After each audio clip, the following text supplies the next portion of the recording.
I've been out of work a while and I'm hungry. On the 43rd anniversary of the assassination of Martin Luther King. Join the Unity Rally at the Rhode Island State House from 4:30 to 5:30. Now is the time to stand up. Add your voice to the chorus demanding to fund human needs instead of unending war and corporate greed. Defend 125 years of social and economic progress. It's all on the chopping block. Working people, black, white, Hispanic, economically depressed, need to stand together and say, we're fed up and we're not going to take it anymore, and we got to band together and we got to work together and we got to stand up and say, no, we're not going to take it. It isn't our fault that America, there aren't any jobs. We're willing to work. It's not our fault that the pension crisis goes down. So we can mediate. I believe in unity, and I believe that one person can do it. One person will actually trigger something where somebody else is going to join. This isn't funny. We're no fool. The banks took our money. Now give it to the school. Of course, we need to educate our youth, and we need to get them more involved and make them feel as though they are important and they can make a change. Whether we are in Providence, or whether we are in Madison, or whether we are in Columbus, we are about making a difference in the lives of kids. We are about standing strong on behalf of kids and on behalf of our own economic dignity. Save our schools. $1 trillion bailout should be our tool. Out of great trials and tribulations, some of you have come fresh from narrow jail cells. 1 in 2 black males in Upper South Providence is on probation currently. In Lower South Providence, it's 1 in 3. I mean, we're talking about half of the black male population that's been through or is in the criminal justice system, right? It's totally absurd. So I think it's really hard to sort of figure out how we're going to wrestle with those issues today, how we're going to fight them, how we're going to take a stand against them, because our history isn't going to keep going that way, right? We're not going to tolerate that any longer. Prison systems, it seems to be a business. It doesn't really reinvent to help you when you return to society if you've been apprehended on a non-violent crime. That's right. And you come out here and try to make a difference in your life, and you get smacked down so rough that you just want to run back to prison.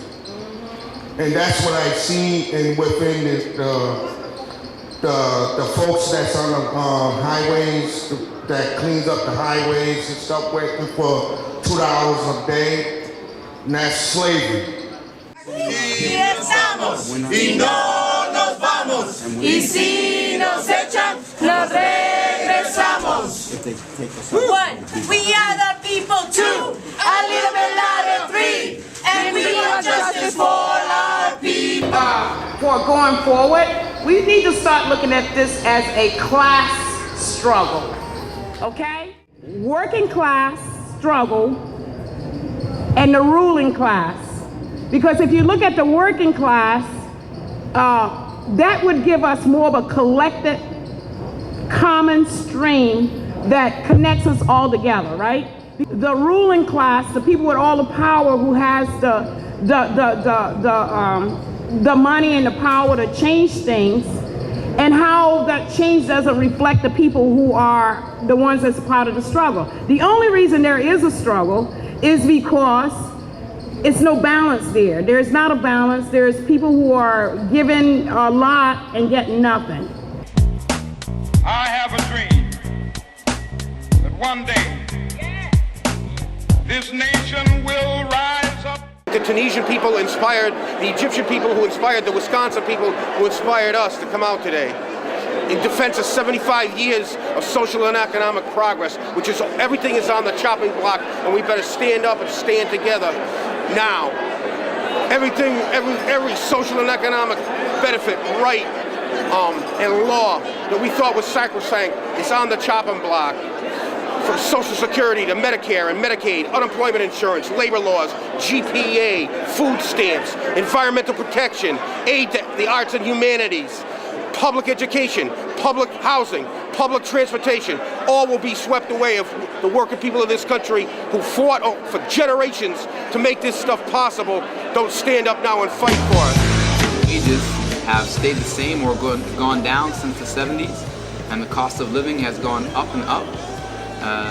Unions have been smashed in the private sector, and now some of the richest people in the country are coming together to figure out how to smash the public unions and the state workers as well.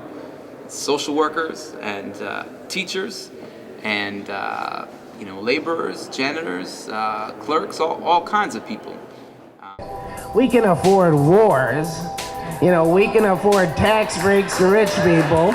We can afford bailouts for the richest people. But let's not talk about that stuff where the real money is. Let's go after the few little crumbs that we hand out to the people who don't have them. Say, wait a minute, they got a couple crumbs, they only need one crumb. I definitely feel like going up to the White House or going up to the governor's office to make stands is very huge. And these types of things need to be publicized, so to speak. Like, people need to be aware of it. People aren't aware enough. Like, reach out on Twitter, Facebook, or whatever. But if that's the only way you're going to reach the youth, then do what you got to do.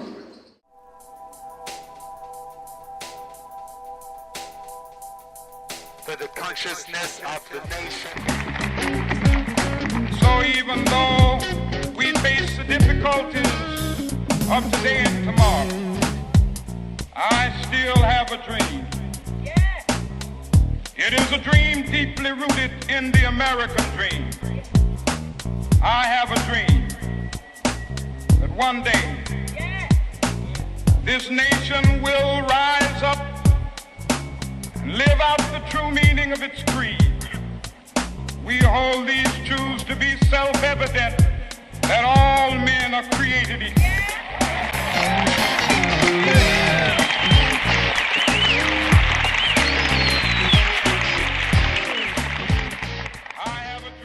Now, it isn't easy to stand up for truth and for justice. Sometimes it means being frustrated. When you tell the truth and take a stand, sometimes it means losing a job. It means being abused and scorned. I have not lost faith. I'm not in despair. I haven't lost faith because the arc of the moral universe is long, but it bends toward justice. With this faith, we will be able to speed up the day when justice will roll down like waters and righteousness like a mighty stream. With this faith, we will be able to speed up the day when the lion and the lamb will lie down together, and every man will sit under his own vine and fig tree, and none shall be afraid. Men will beat their swords into plowshares and their spears into pruning hooks. And nations will not rise up against nations, neither shall they study war anymore. And I don't know about you, I ain't gonna study war no more.